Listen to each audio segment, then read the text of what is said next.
Alright, we'll start with a quick unboxing of the portable monitor, and we'll see what we have inside. So first we have a little box here. Just going to put that aside. And what else do we have in here? Alright, so that is the portable. That's a lot of cables, I gotta say. Let's see what else we have inside here.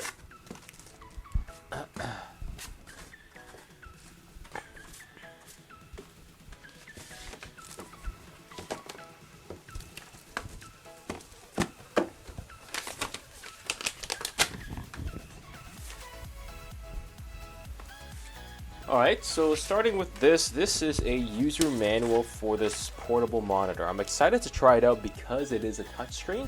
It looks like fairly simple, so I'll read this later. Let's put that aside for now. And here we have a USB-C to USB-C cable. Got lots of those.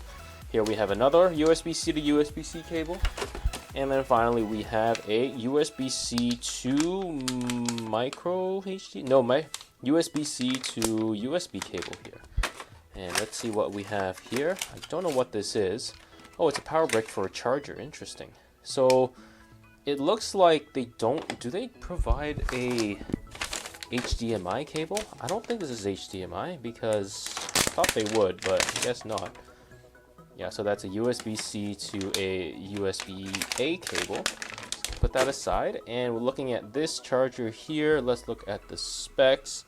This is 15 volts, or sorry, 30 watts. This is a 30-watt charger, so probably enough for this, but not enough for much else. So let's look at the portable monitor itself.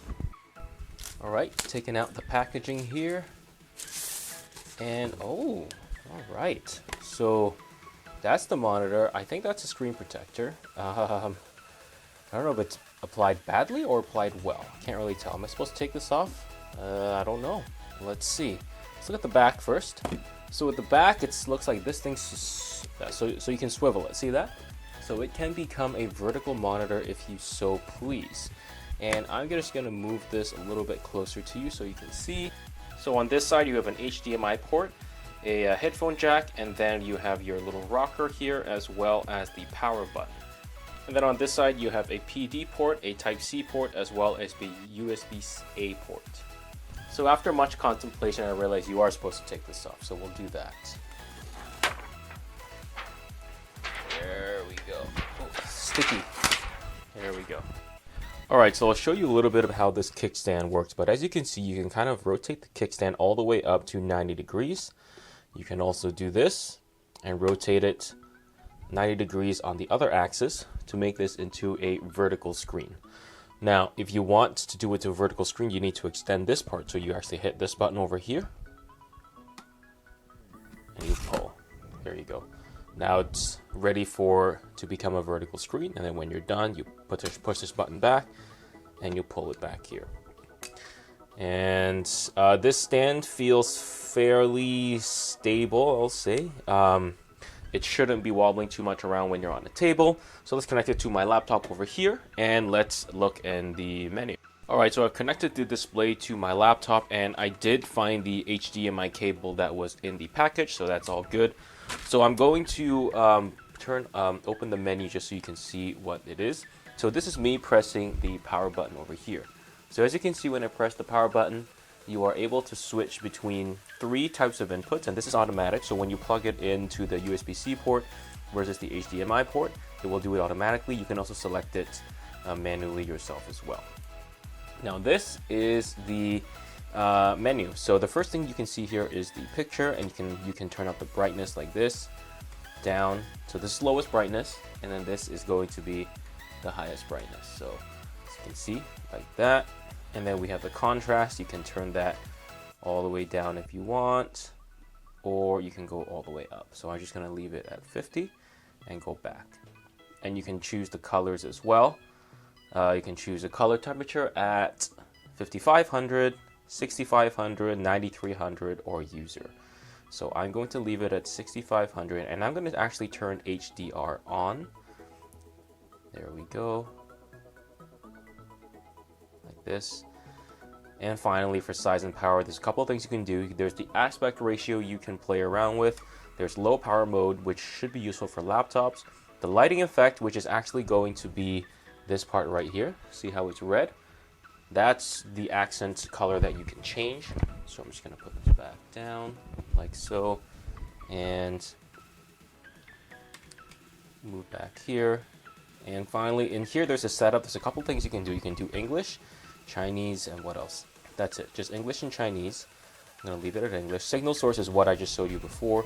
You can also change the position of the menus, the menu timer, and the audio volume of this. Audio volume is not great, to be honest, so I wouldn't recommend use this unless you have no choice. And then you have information, which here it says 60 Hertz 1920 by 1080. So there we have it there.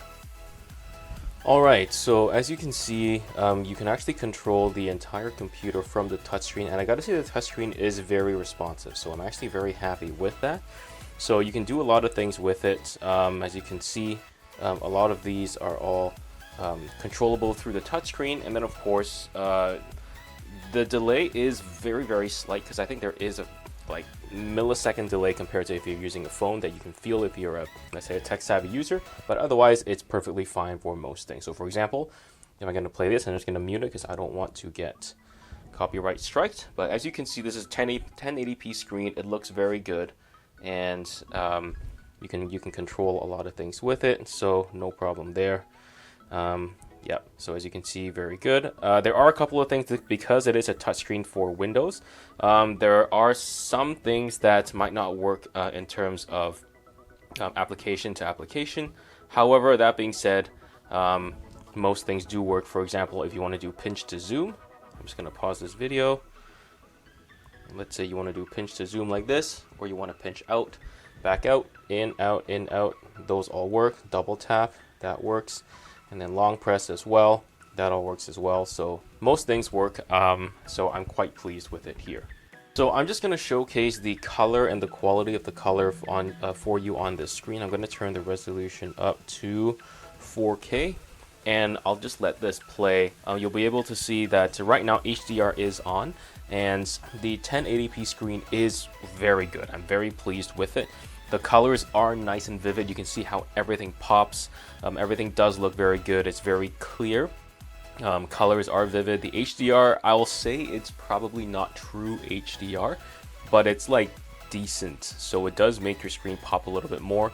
It doesn't make it, as bright or as vivid as, I don't know, like an OLED display, but it is still very decent. Maximum brightness of the screen is 300 nits. I don't have it turned up all the way up because of my camera, but this does go up to 300 nits, which is as bright as my laptop. So very pleased with the color reproduction on this laptop, and very pleased as well with the brightness and the touch response. So overall, I'm very happy with this screen.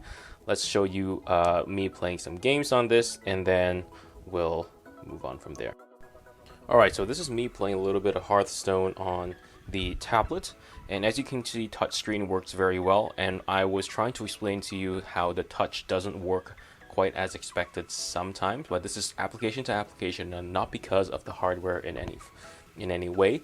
And so, for example, what I mean is, for example, if I'm doing this and I click and drag, that's the exact same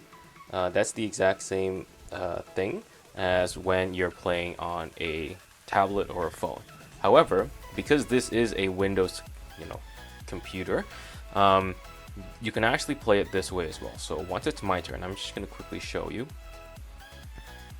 Essentially, you can tap and tap, and it will do the action, whereas you cannot really do that on a phone. And if you're used to playing Hearthstone or another touch-friendly game on the phone, you're used to doing this. For example, you click and drag, but here you can actually tap and do that, and that actually plays it onto the board. So it does take a little bit of realizing that this is actually a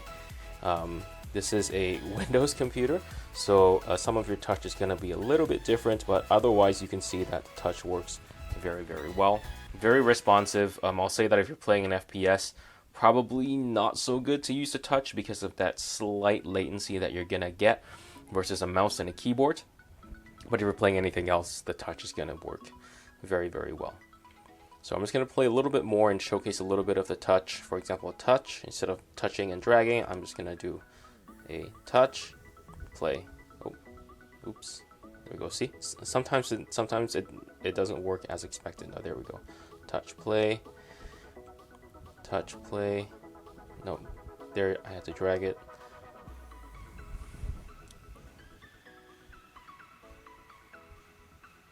There we go.